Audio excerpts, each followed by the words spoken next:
Games Workshop sent some new code. The Ad Mech have had their FAQ. Let's check it out. Hey everyone, Matt here and welcome back to Vision Wargaming, and today we are doing a quick video on the new Adeptus Mechanicus FAQ errata update.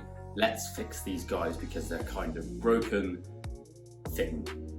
So as you might know, I play Adeptus Mechanicus. I'm a huge Ad Mech fan, my favourite army in the game, and let's put it this way, if you play from a competitive point, and most of this video is going to be from a competitive point of view, they're pretty broken. They're kind of borked, the code is a bit strong, I don't know, use whatever references you want. They are incredibly strong with Stat Center, 40k Stat Center, having them at a 65-67% win rate, which has continued to rise, originally starting at about 60%, and they're now up towards the 70 mark, which is really bad for the game. From a balance point of view, from competitive only, if you want to play them fluffy, Ad Mech are great. There's so many options in that book that you can still play them from a narrative perspective or just for fun. Unlike, say, the Drukhari, who are very powerful in every sense of the word, and the Drukhari is still very powerful, and the balance in 40k at the moment from a competitive point of view needs to be addressed a little bit, but that's another video for another time. So let's talk about the FAQ changes that GW have brought in to talk Ad Mech and to fix them. So let's start with point number 1, and that is Solar Blessing. This is the dogma for Lucius Forge Weld, and it's very, very strong. Originally it was plus 3 inches to your range and plus 1 to your save against damage 1 weapons. Very strong, a very popular build, along with its Warlord trait and relic and stratagem. It's very, very strong, and that's why it's been super popular for 99.9% of the lists out there winning all these games. So GW have changed it. The way they've changed it, and if you see me glancing down in the bottom corner over here, it's because that's where my little errata computer is. They've changed it to say basically that this is still their dogma, except it doesn't stack if you're in light cover. So if you're receiving the benefits of light cover, if you don't know what that is, you gain a benefit to your save. If you're in something that's tagged with light cover, then you don't receive the benefit of the Forge Weld dogma. What people were tending to do is have a big brick of 20 man Skitarii units, like a Vanguard or a Rangers block, and then they were buffing them up to the 9 so you could barely kill them. So they'd have Luminescent Blessing Warlord trait buff on them, so they were only wounded on 4s. They'd be ignoring -1 and 2 AP from a low guy, and then they'd have +1 save because of Bulwark, +1 save because of damage 1 against Lucius, and +1 save because they'd be put in cover with Fire Point Telemetry Cache.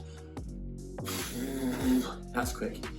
So what they've done is they've said, look, if you're in cover, you're getting the benefits of light cover, so 5 point telemetry cache, inner terrain piece, shroud song, if you can get it that way, I don't think you can, then you can't benefit from this, so you can't stack it. There are still ways to stack up your saves quite strong with Lucius, still with Bulwark Imperative and things like that, but it's only for 1 turn rather than the whole game. So that's the first change, and I think pretty good. There was talk that it was going to be changed quite severely compared to that, so I think got off fairly lightly there. So change number 2. Change number 2 was to the stratagem acquisition at any cost. This stratagem in 8th edition was really broken, but nobody ever touched it. In 9th edition, it's still really broken, even though it's very different to the way it played in 8th edition. Basically, how it works is if you are within 6 inches of an objective marker in your morale phase, you pick an objective marker, and then every unit within 6 auto passes morale. That's really good. Like a 1 CP stratagem to auto pass morale for multiple units. Okay, so what they've done is they've now changed it a little bit, they've reworded it. So first things first, we'll get the broad one out of the way. You can only do it once per game. Just like you can with the Auto Pass Morale Insane Bravery stratagem from the core rulebook, you can only do this once per game. Secondly, it is now wholly within 6 inches. So you can't just string out your unit so it's just within 6 of an objective marker, and then the other unit just within 6 of an objective marker, and go on from there. The whole unit has to be within 6. I think this is quite a big nerf. It's going to be very difficult to get a 20-man blob within 6 of an objective marker. To get multiple, it's going to be quite difficult again. However, if you really need to keep an objective, 1 CP to keep a unit on that objective is really, really strong. So it's still really good. It's quite a big bat across the head with the nerf bat, but it was a bit good. At number 3, the next stratagem on the chopping block is enriched rounds. Now, for those of you who don't know, enriched rounds means anybody with a galvanic weapon, so your vanguard, can hit a unit on a 4+, and that automatically wounds if it's not a vehicle for 1 CP. What were you thinking, GW? That's really good, it was quite fun. It's a really strong stratagem, so GW have come in and they've changed it quite severely, but in a way I think is probably fair. So it now no longer works on a 4, it is an unmodified hit of a 5+. So it's a slight reduction on effectiveness. It also now costs 2 CP instead of 1 if the unit is 11 or stronger. So that's pretty good. So it means you've taken quite a big hit, and the effectiveness of the stratagem quite reduced. So having 50% of your shots automatically wound the target is very strong. Now having 33% of your shots auto wound the target is still really strong, not quite as impressive. So really, really good. And that 20-man blob is going to cost 2 CP. So if you're going to try and do it multiple times, you're going to eat your CP through there. Your command points are going to just drop. So that's that one. And that's it, really. Next up, I'm going to go straight into number 4 because it's another stratagem. It's same sort of vibe. So number 4 is the galvanic volley fire stratagem. This was your ranger's stratagem. So for the galvanic rifles, anybody with a galvanic rifle, they're a heavy 2 weapon, and this stratagem for 1 CP turned the characteristic type of those weapons into rapid fire 2. So at half range they would get 4 shots, which meant if you solo flared them or got them into half range, 1, they were ignoring the movement penalty for firing a heavy weapon and moving, and 2, they were getting 80 shots if it was a 20-man blob at strength 4, probably -2.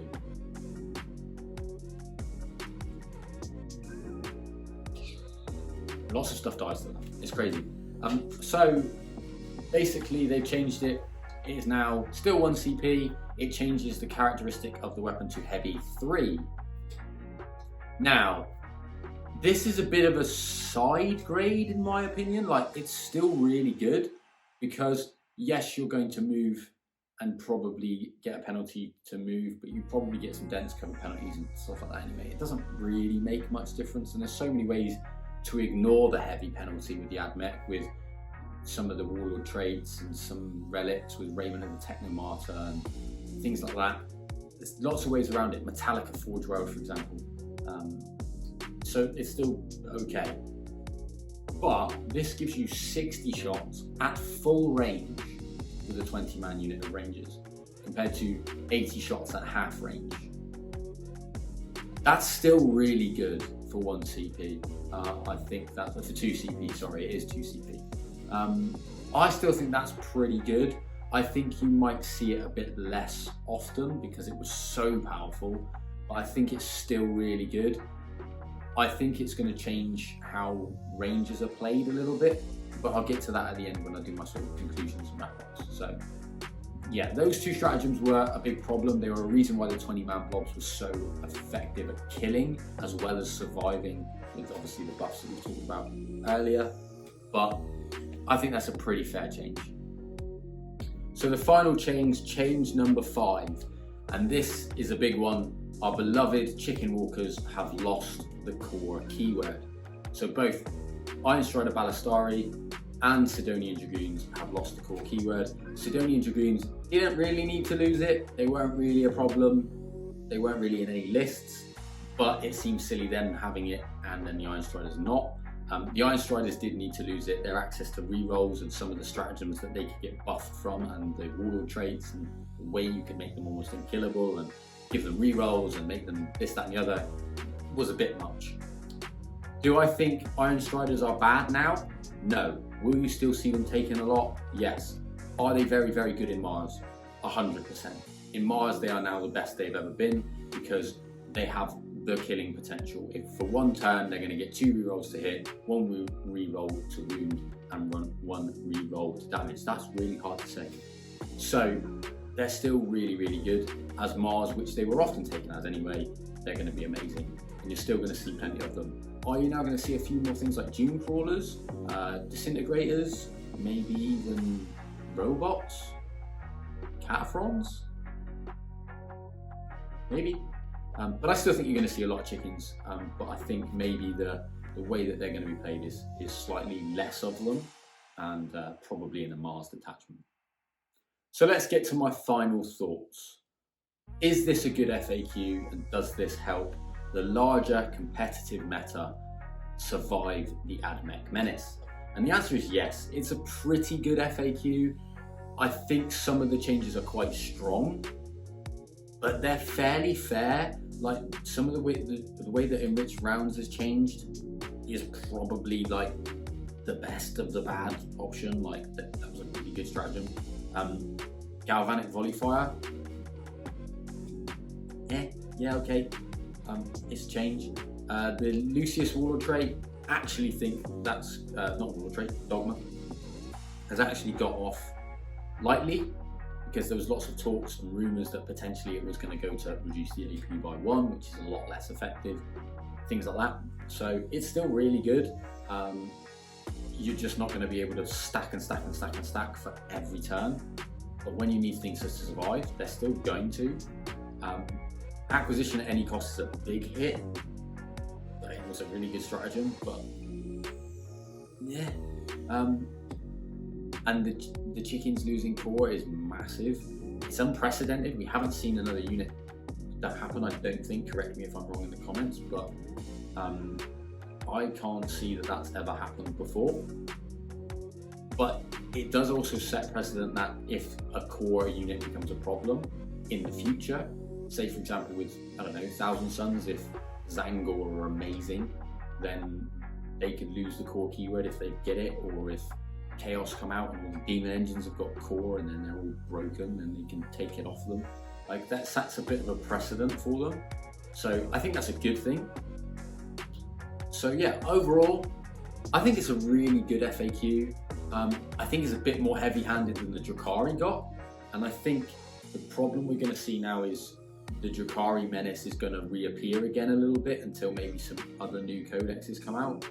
Obviously this edition is a bit weirdly balanced because the new 9th edition books have been so much more powerful than the rest of the 9th edition books, which are so much more powerful than all of the old 8th edition books, that it's all a bit weird. Like if you've got a 9th edition book, you're actually pretty well balanced against each other. If you've got Admech or Drakari, you're well balanced into each other, but you're amazing against the other big codexes. And if you've got an 8th edition codex, you're sort of crying in the corner, feeling sorry for yourself. So yeah, I think, you know, we just need to see like things that Grey Knights, Orcs are out now, sort of. Grey Knights are on their way, Thousand Suns are on their way. Then we need to start seeing these codexes start to come out a bit quicker. I know that's going to be difficult, and I know people have got to show a bit more patience because Games Workshop are doing pretty well with how they've dealt with the pandemic, but you know, they need to start moving forward and get a bit more now. Like, let's start moving the release train forward. Let's get Chaos their 2 wounds, because that's kind of silly. But you know, they really need to get moving forward. So overall, I think FAQ is great. I think it's a really big boon for other Admech players who aren't playing Lucius as well. I think Mars has just got stronger because things like, you know, adding cover saves and ball comparative at the same time with Shroud Song, having Canticles on your Skatara units is really strong. It just wasn't quite as strong as having the boost that Lucius gives. And I certainly think you'll start to see mixed detachments. So you might see a Mars detachment with a Riser detachment. I think Riser is going to be very interesting now. I'm certainly looking at repainting a lot of my combat units so that they're a different colour, so I can play a Mars and a Riser detachment, because I think they're going to be really good. Maybe we'll start to see some other Forge Worlds, maybe Metallica, Styges, High Agrippina and Gaia you're still there. But you know, they're going to see a few more, I think, and you might see a bit more of a mix. And to be fair, it means that we have to be creative coming up with our lists again, which is nice, instead of just throwing all the Skitarii at you and going, kill this, because you can't, I win. It's a bit oppressive. So hopefully with the new codexes coming out, GW stepping up the releases and just being a bit more careful with some of these books, hopefully the game will return to a better state from a competitive point of view. So hopefully this fixes everything. So those are my thoughts, and if you've liked this video, please like, share and subscribe. Tick the bell notifications, comment below, do all the YouTube things, because that really helps me out. Obviously, as a new YouTube channel, every little bit helps. So thanks for watching, and signing off, it's Matt. Take care, everybody.